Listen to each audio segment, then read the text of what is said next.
யார் நீங்க? பக்கத்துல நேத்ரா அபார்ட்மெண்ட்ல வித்யா மேடம் வீட்ல வீட்டு வேலை பாக்குறேன். ஊருக்கு காசு அனுப்பணும், அவசரம். என் கையில காசு இருக்கு, என் பொண்ணோட நம்பருக்கு அனுப்புறீங்களா?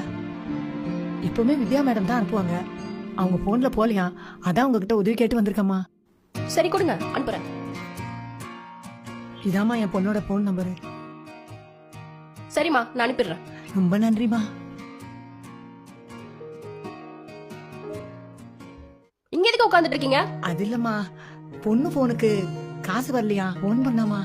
நான் அதை அப்பவே அனுப்பிட்டேனே, ஒழுங்கா பாக்க சொல்லுங்க அவங்கள. இல்லம்மா வரலையாமா, வேலை பிஸில மறந்துட்டு இருப்பீங்க, அதான் ஒரு தடவை ஞாபகப்படுத்தலான்னு வந்தம்மா. உங்க காசை வச்சு நான் என்ன பண்ண போறேன்? 5000 ரூபாய் கோட்டையா கட்ட போறேன்? உங்களுக்கு ஹெல்ப் பண்ணதுக்கு என்ன சந்தேகப்படுறீங்களா? ஐயோ சந்தேகம்லாம் பண்ணலம்மா, என் பேத்திக்கு உடம்பு சரியில்லம்மா, ஹாஸ்பிட்டல்ல சேர்க்கணுமா, அதுக்காக தான் காலையில உங்களுக்கு நான் காசு கொண்டாந்து கொடுத்தேன். ஆஸ்பத்திரியில காசு கட்டலடா என் பேத்திக்கு ட்ரீட்மெண்ட் பார்க்க மாட்டாங்கம்மா. இப்ப என் பேத்தி ஆஸ்பத்திரி வெளிக்கிறாமா. வீட்டுக்கு முன்னாடி நின்னு அல்லாதீங்க, பாக்குறவங்க என்னதான் தப்பா நினைப்பாங்க. இதுக்குதான் படிக்காதவங்களுக்கு ஹெல்ப் பண்ண கூடாதுன்னு சொல்றது. இங்க பாருங்க, நீங்க காசு அனுப்ப சொன்னீங்க, நான் அனுப்பிட்டேன். அது போச்சா இல்லன்னு எனக்கு எப்படி தெரியும்? என் அக்கவுண்ட்ல இருந்து காசு போயிடுச்சு, அவ்வளவுதான். நீங்க கொடுத்த நம்பர் மட்டும் கரெக்டா? அதெல்லாம் கரெக்ட் தாம்மா, என் பொண்ணு நம்பர் தாம்மா அது. வேணா ஒரு 5000 ரூபாய் அனுப்புங்களேன், வித்யாமா கிட்ட வேணா திருப்பி வாங்கி கொடுத்துடுறேன். ட்ரீட்மெண்ட் பார்க்காம விட்டுட்டேன், என் பேத்திக்கு பிச்சு வந்துடும்மா. அம்மா இந்த ஒரு உதவி பண்ணுங்கம்மா, உங்க கால ஏமாத்திட்டு சொல்றீங்களா? அம்மா நான் அப்படி சொல்லம்மா, என் பேத்தி ரொம்ப சீரியஸா இருக்காமா, ஒரு 5000 ரூபாய் அனுப்புங்களேன், ரொம்ப உதவியா இருக்கும்மா. இது என்ன நூதன திருட்டா இருக்கு? முதல்ல இங்க இருந்து கிளம்புங்க. அம்மா அம்மா என்னாச்சுமா? என்னாச்சுமா? உங்க பேத்திக்கு ஒண்ணாவாது.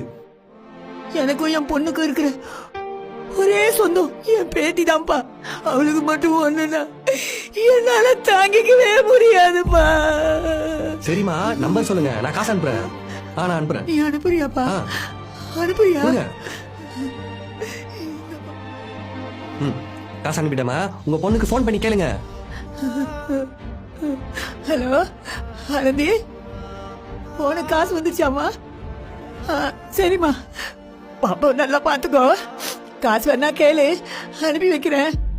நான் உயிரோட வாழ்றது உங்களுக்காக தாண்டி, உங்களுக்கு ஒண்ணுனா என்னால தாங்கிக்க முடியாது.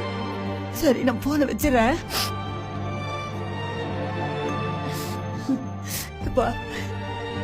நீ மட்டும் இல்லனா என் பேத்திக்கு என்ன ஆயிருக்குமோ தெரியாது. சாமி மாதிரி வந்தீங்க, தெரிஞ்சவங்களே உதவி செய்யறதுக்கு யோசிக்கிற இந்த காலத்துல ஊர் பேர் தெரியாது எனக்கு. நீ செஞ்ச உதவிக்கு நீ நல்லா இருக்கணும்ப்பா.